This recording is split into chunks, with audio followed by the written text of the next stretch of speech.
Hello, welcome to Life Watch. Today I'm going to discuss 5 principles of personal finance. But I think there's the top 5 things we need to, top 5 principles you have to have set in motion in order to be financially successful. Number 1 is very simple and it's one of the hardest things to do. Spend less than you earn. What I mean by this is you have to have some money left over out of what you earn in order to be able to invest or to have emergency fund or anything else you may need. Well, I say this is hard because most people live paycheck to paycheck in the U.S. It's said that less than 30% or 35% or something like that of Americans have less or have $1,000 put back. So that means it's around 65% of all Americans couldn't afford a $1,000 financial hit. They would have to go in debt to cover that expense or do without, basically, if something happened. So how do we make this happen? How do you spend less than you earn? All right. First thing you want to do is analyze your spending habits, and that's where you're gonna, take a debit card, or if you use cash, you track everything you spent for a full month. So if you use cash, you write everything down. Take a little notebook with you. Every single purchase, you write how much, what it was. Then at the end of the month, you'll add everything up. Either you'll look at your bank account from your debit card usage or from that paper and see where all your money's going. How much is going for coffee at Starbucks every morning or some other type of coffee place like that. One thing that really hit me was how much money I spent eating out. Me and my fiance and the kids, turns out I was spending a fortune a month, enough to almost make another house payment. It was crazy amount of money we spent eating out. Now, of course, our house payment is on the lower end of the average house payments in the U.S., but still, easily a car payment for somebody, a nice car payment. So track how much you are, analyze your habits, what you're spending, where's your money going. Find out if it's going for stuff that you don't necessarily need. One rule I like to have is we don't buy anything from a gas station other than gas. Because everything is usually overpriced. I usually try to take water with me, trying to be healthier anyway. So I'll go ahead and I have one of those Yeti-like generic cups, fill it full of my ice water, and that's what I drink when we go out and run errands or whatever we're going out and doing that day. Second thing on these principles, back to spending less. After you analyze, you want to make a budget and allow yourself so much for your bills, so much for your wants, so much for different savings, setting investing, stuff like that. And then cut back where you can. Cut what expenses you can. Cut out that coffee every day. There's one guy I know, him and a buddy, they worked together, same shift every day. Both of them lived in a town just about 20 miles outside of the town where they worked. So what they do is they would carpool, and they took turns every other day, and it was a really good it cut their gas budget in half for work, which is a really good thing for them. Number 2 principle, finally, is maximize your employee 401ks for the returns that they give you. So what I mean by this is, if they will offer 4% if you invest 6, then you want to make sure you invest that 6 into your 401k, your 6%. A lot of them will do they'll do 100% up to 3%, and the next 3% you put in, they'll do 50%. So if you put in 6, then you would get like 4.5, essentially. So make sure you're maximizing all your employee benefits, especially when it comes to your 401k or any other form of retirement. Make sure you're putting in the most you can, because that's free money you're leaving on the table, basically, that you could be having invested for you for your retirement.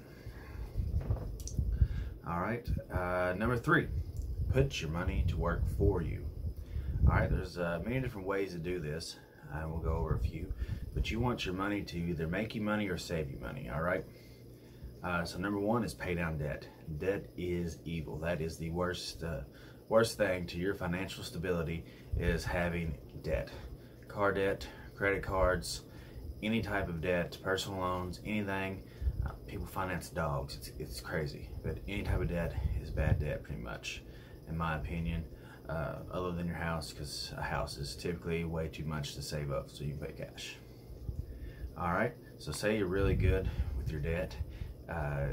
You know how to control yourself, so you can have credit cards that do pretty good returns. I've got one, it's a Capital One card, and I get 1 to 3%. I think it's like 2% on food eaten out. Groceries is like 2%. Certain things are up to 3%, and anything else is 1%. And so basically what I will do is I'll take all my expenses I possibly can, anything I can use a card for, and I'll funnel it through that card, and then I'll pay it off. I actually pay it off every time I get paid. So every expense, electricity, water, the internet bill, cell phones, all that, you have funneled through this credit card, and then you pay it off every time you get paid. All right, so if you can pay all your bills that way, so you have $1,500 worth of bills, that turns out to be a pretty good chunk of change at the end of the month when they give you those rewards or whatever, the cash back, and you just credit that to your account. You can easily generate, 20 to, so I've heard some people getting up to like $50 a month. And that's pretty much just free money, but that's just controlling your debt and funneling everything through that credit card. All right, next is to buy stocks, invest in the stock market or bonds.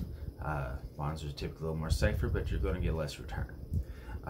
Right now, I know with everything with the pandemic and stuff going on, the market is a little iffy. Everybody's reluctant to invest right now. It's had a huge drop, won't bounce right back up over the course of the next 60 to 90 days.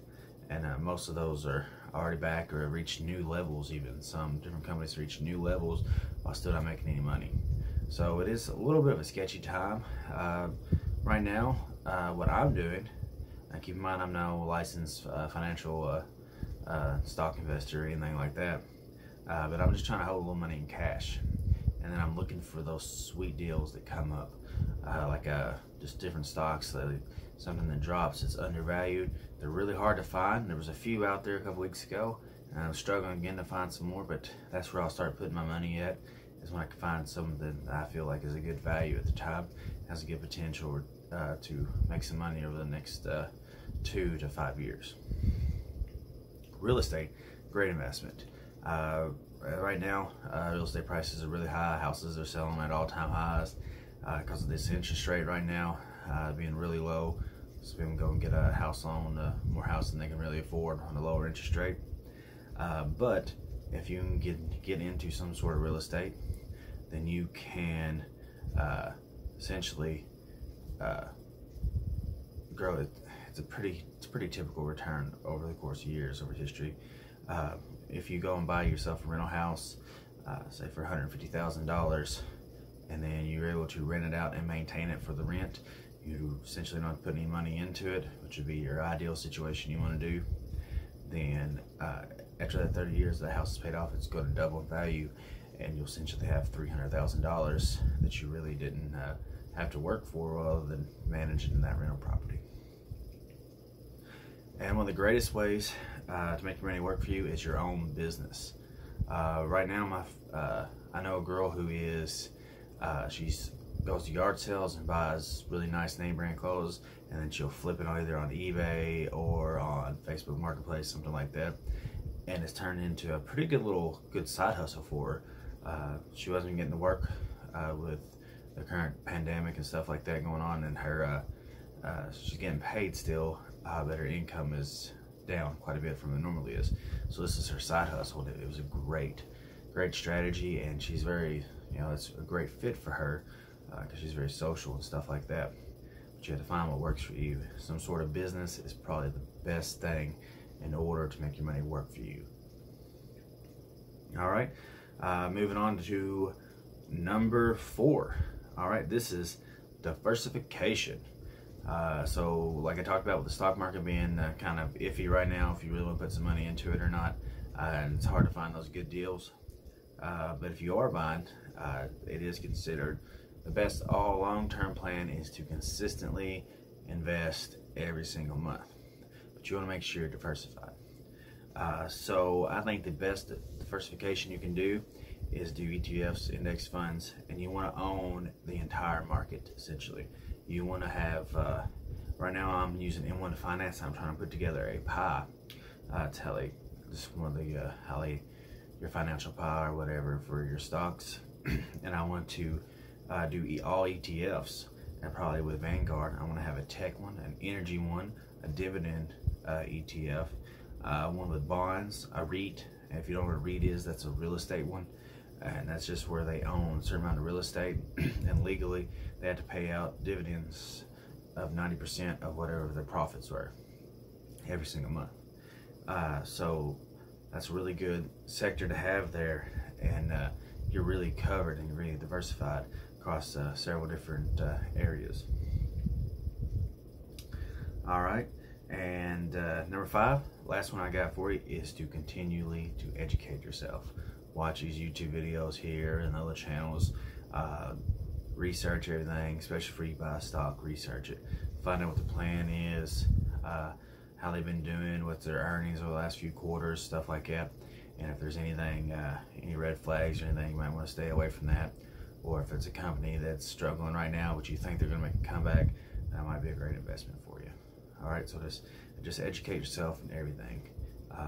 If you're going through trying to get out of debt, I would recommend Dave Ramsey. He just has a great strategy, and it's so much mathematical as it is more psychological. Once you pay off that first debt, it's just like a good feeling, and it makes you more pumped up, ready to go. All right, I appreciate your time. Please like and subscribe the video. Thank you.